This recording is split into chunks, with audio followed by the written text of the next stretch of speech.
একটা কথা বলে যাই, আমার বুথ কি বললাম, কি আসবে, কি ঢুকবে, কি বেরোবে, নির্ভর কারা করবে, কাদের উপরে করবে? সর্বপ্রথম আমাদের বুথের নেতৃত্বদের উপর করবে। ওরা আমাদেরকে সার্টিফিকেট দেবে, তার সম্পর্কে সার্টিফিকেট দেবে, তাদের মতামত দেবে, তার উপরে আমরা আলোচনা করবো। এইটাই আমরা করবো, এইটা আমরা করবো, নিশ্চিত থাকুন। আর ভাঙড়ে আমি অশান্তি হতে দেবো না। কে তৃণমূল, ওই তো বললাম না, জামা প্যান্টটা দিয়েছে, জামা প্যান্টই সমস্যা তৈরি করছে। ঠাকুর তো সহ্য করতে হবে ভাই, কি বলতে বুঝতে পেরেছেন? কে তৃণমূল, কে সিপিএম, কে আইএসএফ, কে বিজেপি, কে কংগ্রেস, ভাঙড়ের তা নাই, ভাঙড়ের সবাই ভাঙড়ের মানুষ। আর একটা বিচার হবে, কি বিচারটা বলুন তো? একটা তো মামলা চলছে, আর একটা বলেছিলাম আমরা রাজ্জাক খান খুনের বিচার আমি করব। আপনাদের কথা দিচ্ছি, ওই মামলা আমি দেখবো আগামী দিনে। রাজ্জাক ভাঙড়ের ভোটার, রাজ্জাক ভাঙড়ের ভোটার হতে পারে তৃণমূলের নেতা, তাহলে একটা মানুষকে খুন করে দেবে? হ্যাঁ, খুন করে আইএসএফকে নামে চাপে দোষ চাপাবে, এক দিলে দুটো পাখি মারবে, ওটা বন্ধ করবে। তাহলে আগামী দিনে ভাঙড়ে এই খুনাখুনি রাজনীতি হবে না। যার ভালো লাগবে দেবে, যাকে ভালো লাগবে ভোট দেবে। শান্তিপূর্ণ ভোট হয়েছে তো বলেছিলাম। এবার 1,26,555 জন আমাকে দিয়েছে, 94,000 মানুষ টিএমসি কে দিয়েছে, 30,000 মানুষ বিজেপি কে দিয়েছে। যার মতামত যেটা লেগেছে দিয়েছে। সকলে ভালো থাকবেন ভাই। ওপরে আপনার যারা আছে তাদের কথা হয়ে যাওয়ার পর আপনারা উঠবেন। আপনাদেরকে ধন্যবাদ জানাই যে আপনারা আমার কথায় ভরসা রেখে দ্বিতীয়বারের জন্য আমাকে সুযোগ দিয়েছেন। সুযোগ যখন দিয়েছে, আমি আপনাদের আবারও কথা দিচ্ছি, ভাঙড়ের কাজ হবে, ভাঙড় চলবে, ভাঙড়ের মানুষের মতামতের ভিত্তিতে, অন্য কারো কথাই ভাঙড় চলবে না।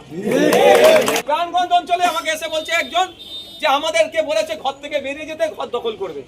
আমি অবাক যে আইএসএফ এর ছেলেরা কথা বলবে। আমি ভাই কে বলেছে? অমুকের নাম একটা বললো। আমি কেন, কি ব্যাপার? যেই নাম্বার তাই বুঝতে পেরেছি। আচ্ছা, বলেছে কি আইএসএফ এর ঝান্ডা লাগিয়ে তোমার ঘর দখল করবে? না, আমার মামা হয়, ওর মামা ভাগনাকে বলছে বেরিয়ে যা, দখল করে দেবো। ওটা নাকি আইএসএফ এর দোষ হয়ে গেল। বুঝতে পারছেন ব্যাপারটা? আইএসএফ কে কালিমালিপ্ত করার চেষ্টা হচ্ছে। যারা আমরা 5 বছর ধরে মার খেয়ে, কেস খেয়ে, মাঠে রাত্রিরে জেগে থেকে দলটা করেছি, তাদের নামে এই রিপোর্ট দেখাতে পারবে না যে কারো সাথে অন্যায় করছে। এই 4 তারিখ বেলা 4টের পর থেকে যেই লিড 15,000 হতে পার হয়ে গেল, তখন আবার আইএসএফ তৈরি হয়েছে। আইএসএফ তৈরি হয়ে তখন কি হচ্ছে?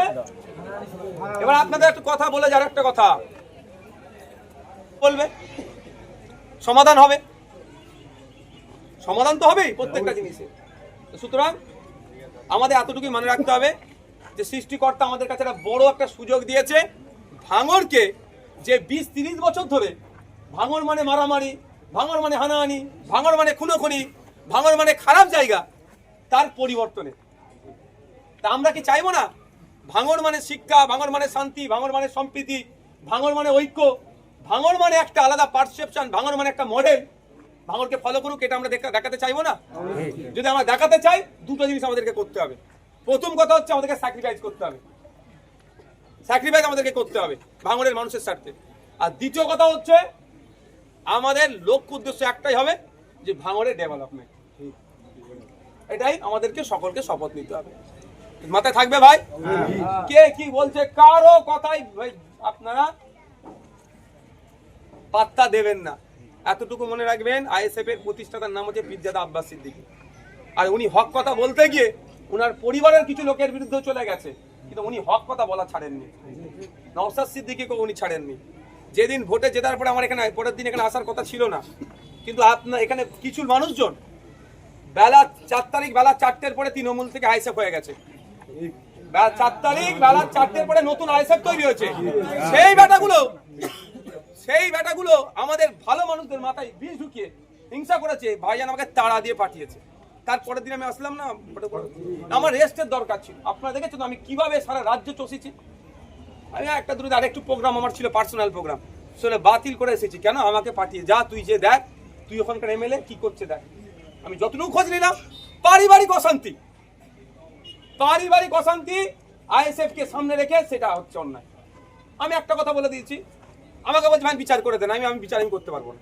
তবে এতটুকু কথা বলতে পারি যে ISF এর ঝান্ডা লাগিয়ে তোমার জমি কেউ দখল করবে না, আমি করতেও দেবো না ভাই, আমি করতে দেবো না। তা রাজি আছেন তো আমার সাথ দেবেন?